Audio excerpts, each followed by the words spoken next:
के अंदर प्लस 50 पत्नी और 150 पुत्र, वो तो सर्वशक्तिशाली होगा। बताइए उसके बराबर कोई शक्तिशाली होगा? और सुन लो, जिसके पास जो चीज ज्यादा हो जाता है ना, फिर उसको अभिमान भी होता है। कोई बहुत ज्यादा धनी हो गया तो छोटे लोगों को फिर कीड़े मकोड़े समझता है। आज गजेंद्र महाराज के पास जब इतना धन अपार बल हो गया, अबाध बल हो गया, जब इतना बल हो गया तो गजेंद्र महाराज को ही उस जंगल का क्या बना दिए? राजा। अब राजा बन, जब राजा बन गया तो जब वो चले तो बीच में अपना हो जाए, अगल बगल 50 पत्नी और उसके अगल बगल 150 पुत्र, ऐसा लगता था कि किसी राजा की चतुरंगिनी सेना जा रही। तो उस जंगल के जितने छोटे छोटे जीव थे वो सब कहते थे गजेंद्र महाराज की जय हो, गजेंद्र महाराज की जय हो। और संसार में जिसका जितना ज्यादा जय जयकार होने लगता है, जिसका ज्यादा जय जयकार होने लगता है, अभिमान भी बढ़। अब तो गजेंद्र महाराज सर्वशक्तिमान, बोले मेरे से बड़ा तो कोई दूसरा है ही नहीं। अब वो तो नीचे देखना ही बंद कर ऊपर देख के चलने लगे। नीचे क्या देखे? पर क्या होता था, उन्हीं गजेंद्र महाराज जब चलते थे तनके तो उनके पैर के नीचे कौन आ जाती थी? बेचारी छोटी छोटी चींटी। अब एक ही पैर में रखे तो ना जाने कितनी चींटियां एक ही बार में मारी। सारी चींटी बड़ी दुखी हो गई कि गजेंद्र तो मतवाला हो गया है, अभिमानी हो गया है। तो सबसे पहले इस गजेंद्र का कुछ व्यवस्था किया जाए। तो सारी चींटियां कहाँ चली गई? भगवान नारायण के। भगवान नारायण से जाकर के विनती की, हे प्रभु इस गजेंद्र से हमें बचाइए, नहीं तो ये तो पूरे चींटी के वंश को ही समाप्त कर देगा।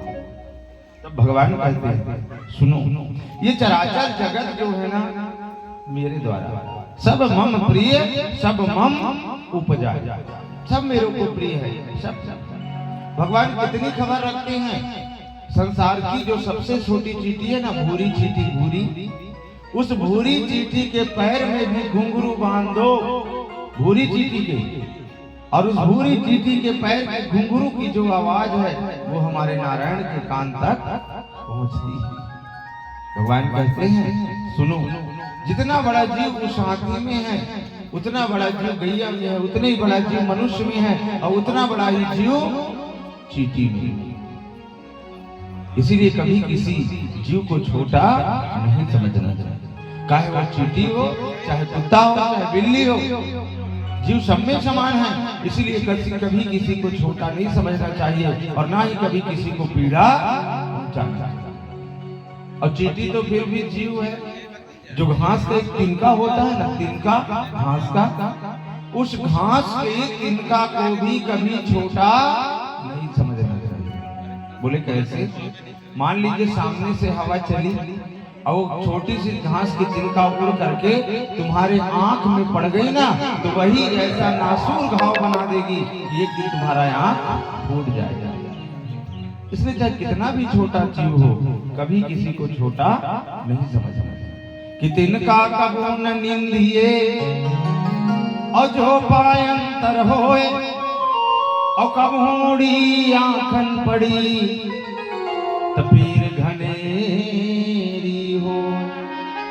इसलिए इस चराचर जगत में कभी किसी को छोटा नहीं समझना।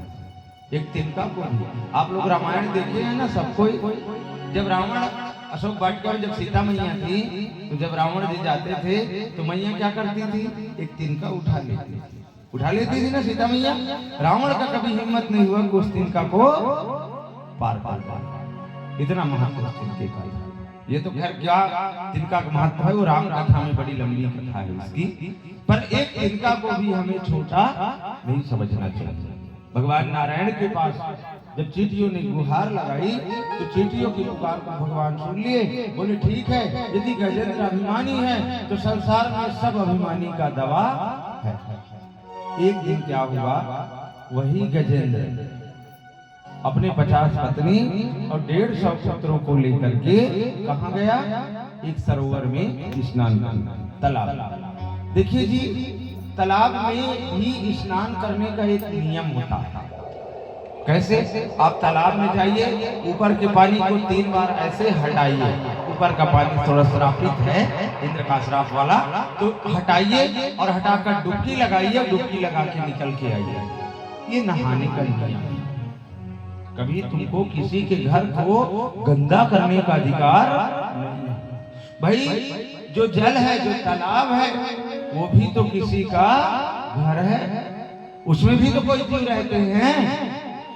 भाई अभी तुम अपने घर को इतना सुंदर साफ सफाई लीप पोत के तैयार कियो, कोई लाकर के एक टुकड़ा कचरा डाल दे, तुमको गुस्सा नहीं लगेगा? तुम्हारे घर को गंदा कर दे तो तुमको गुस्सा नहीं लगेगा? आज गजेंद्र समझ लीजिए उस सरोवर में गया। अब जिस सरोवर में एक ही हाथी चला जाए तो काफी है, अब उसमें तो समझ लीजिए गजेंद्र महाराज स्वयं 50 पत्नी 150 पुत्र जाकर जल क्रीड़ा करने लगे, जल में खेलने लगे। और जब जल में खेलने लगे तो सारा सरोवर का जो पानी है वो गंदा हो गया, गंदला हो गया। अब उसी सरोवर में एक ग्राह रहता था, बड़ा भारी मगर ग्राह। उस ग्राह ने देखा, और जैसे उस ग्राह ने देखा कि मेरे घर को भाई कोई गंदा कर रहा है तो गुस्सा तो लगेगा ही। वह ग्राह गुस्से से आया और आकर उसी गजेंद्र के पैर को पकड़ लिया और पकड़ करके रक्त को शोषित करने लगा, पीने लगा। तभी परीक्षित जी कहे, प्रभु ये बताइए, 50 पत्नी थी, 150 पुत्र थे, किसी के पैर को भी तो पकड़ सकते थे, उसी के पैर को क्यों पकड़े? तब भगवान ने कहा, सुनो, भगवान ना अभिमान के जड़ को पकड़े। अभिमान का जड़ कौन था? वो गजेंद्र। भगवान हमेशा पकड़ते हैं तो जड़ को, वो पत्ते और डाली को नहीं पकड़ते। जड़ तो वो गजेंद्र था ना, इसलिए उस गजेंद्र के पद को पकड़ लिए और पकड़ करके रस को रक्त को पी लिए। देखिए गजेंद्र को ये लगा, गजेंद्र महाराज को, कि कोई मेरे पद को पकड़ा है, ये महसूस हुआ। पर अभिमान में क्या कहते हैं गजेंद्र महाराज? उसको नहीं मालूम होगा, जल का कोई छोटा मोटा जीव होगा, उसको नहीं मालूम होगा कि ये गजेंद्र महाराज का पैर है। जब उसको पता चलेगा ना कि गजेंद्र महाराज का पैर है तो आकर मुझसे क्षमा मांग। बताइए तो सुन लो गजेंद्र, यदि तुम थल के जीव हो, तुम्हारे अंदर 10,000 हाथियों का बल है, तो ग्राह भी जल का जीव है, उसके अंदर भी 10,000 ग्राह का बल है। सुन अब रक्त को पीने लगा। रक्त को पीते पीते पीते पीते पूरे 15 दिन हो गए। और जब 15 दिन बीत गए तब गजेंद्र महाराज को महसूस हुआ कि अब मेरी शक्ति क्षीण हो रही है, मैं कमजोर हो रहा हूं, मैं निर्बल हो रहा हूं। अब गजेंद्र महाराज जब महसूस किए मैं कमजोर हो रहा हूं, तो गजेंद्र महाराज ने अब अपना शक्ति लगाना शुरू किया, अपना बल का परिचय दिया। इतनी शक्ति लगाए गजेंद्र महाराज, इतनी शक्ति लगाए, शक्ति लगाते लगाते लगाते लगाते गजेंद्र महाराज थक करके चूर हो गए। जिन गजेंद्र महाराज को अपनी शक्ति का अभिमान था, आज वह अभिमान दूर हो रहा है। और सुन लो जी, जब भी अभिमान दूर होता है तो अभिमान कैसे दूर होता है? वही अभिमान जो है आंख से पानी बन करके और बाहर निकलता है। जो अभिमान है गजेंद्र जी का, वो आंसू बन करके बाहर निकलने लगा। और सुन लो, जब अभिमान दूर होता है, आंसू बन करके जब अभिमान दूर हुआ, और जैसे अभिमान दूर होता है तो शरीर निर्मल होता है, और जब शरीर निर्मल होता है तभी परमेश्वर की प्राप्ति होती है। यदि अभिमान रहेगा तो नहीं मिलेगा। तो सबसे पहले निर्मल करो शरीर को। निर्मल कैसे हुआ? बोले अभिमान दूर हुआ। और गोसाई जी ने लिखे हैं कि भगवान को यदि पाना है तो अभिमान को दूर करना पड़ेगा। कि मोही कपट छल छिद्र न भावा, राम जी हमारे। मोही कपट छल छिद्र न भावा, राम जी हमारे। राम जी हमारे, श्याम जी हमारे, राम जी हमारे, श्याम जी हमारे। राम जी हमारे हमारे,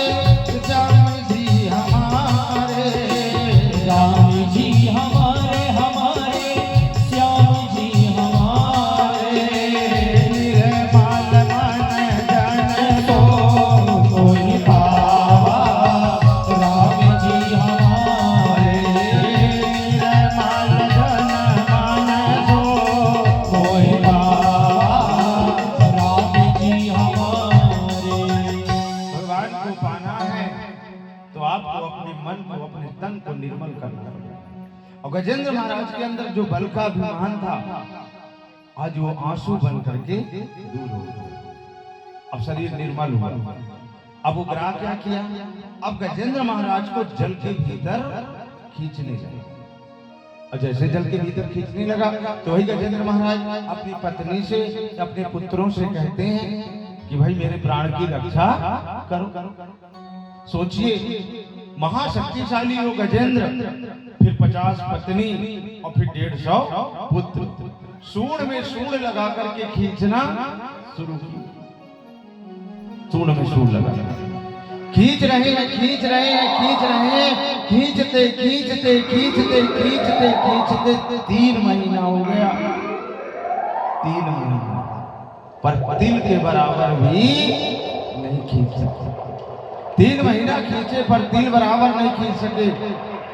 आज वही पुत्र जो है अपने पिता के सूंड से अपने सूंड को हटा लिए और सूंड को हटा करके अपने मुंह को फेर करके जंगल की ओर जाने लगे, जंगल की ओर जाने लगे। गजेंद्र महाराज दोनों आंखों में आंसू लेकर पुकारते हैं, हे पुत्रों, मेरा प्राण संकट में है, मुझे ऐसे छोड़कर मत जाओ।